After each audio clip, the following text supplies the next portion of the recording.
ليلة القمة، ليلة مباراة الأهلي والزمالك، ديربي القاهرة، الديربي الأكثر جماهيرية في الوطن العربي. والديربي هيفضل ديربي مهما كان الأهلي واقع والزمالك فايق، مهما كان الزمالك واقع والأهلي فايق، والله هيفضل هو الديربي.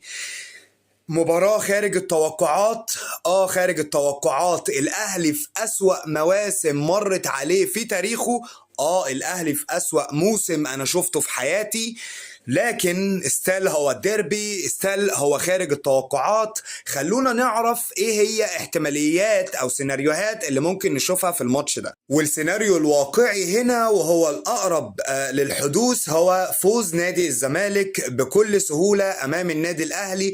وبكل سهولة اللي أقصدها هنا مش المعنى إن الزمالك يكسب سكور أو لأ، دي حاجة في علم الغيب، لكن الزمالك طريقة لعبه هي أكتر طريقة يقدر إنه يضرب النادي الأهلي في مقتل، وهي اللعب على التحولات. معتمد جمال أصلا دي مدرسته اللي بادئ بيها من ساعة ما مسك الزمالك في الموسم ده، وهو بيطبق الطريقة ديت من أول ماتش مسكه لحد آخر ماتش قدام بيراميدز، الا بس في ماتش انبي هو اللي كان بيبادر الهجوم، على ان طبعا فارق الامكانيات كان لصالح الزمالك.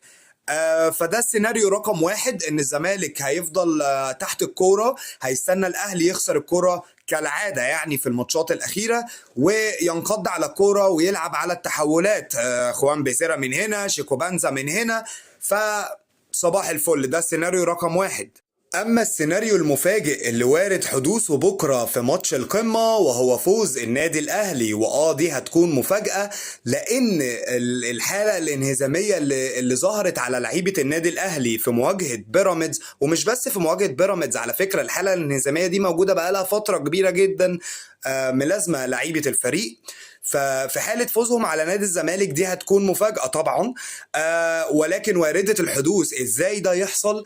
ممكن عودة حسين الشحات تكون حاجة إيجابية جدا للفريق، لعيب عنده غيرة على التيشيرت، أمثال برضو محمود حسن، تريزيجيه برضو من اللعيبة اللي عندها غيرة على شعار النادي الأهلي.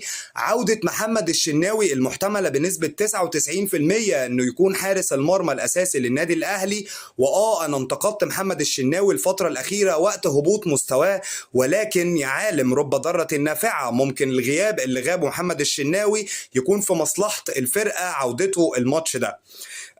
على الناحية التانية ممكن الإجهاد البدني يلعب دور ضد نادي الزمالك في ظل مشاركات وتلاحم الماتشات، يعني عدد الماتشات اللي شارك فيها لعيبة نادي الزمالك كانت أكتر من لعيبة النادي الأهلي، فوارد حدوث سيناريو زي ده. أما ثالث سيناريو وارد الحدوث وهو التعادل بين الفرقتين. وارد جدا تكون لعيبة الفرقتين عندهم تخوف، يكون الأهلي والزمالك كل فرقة من الفرقتين خايفة ان هي تاخد الريسك او المبادرة فتتعاقب بهدف ضدها. فكل الحاجات ديت ممكن تودي الماتش لحتة تانية، وهي التعادل بين الفرقتين. دي حاجة هتكون مش في صالح المشاهد والجمهور. فقول لي من وجهة نظرك شايف انهي سيناريو اقرب للحدوث؟ اكتب لي رقم السيناريو ده في الكومنتات، واعمل لايك للفيديو وشير وسبسكرايب للقناة. سلام.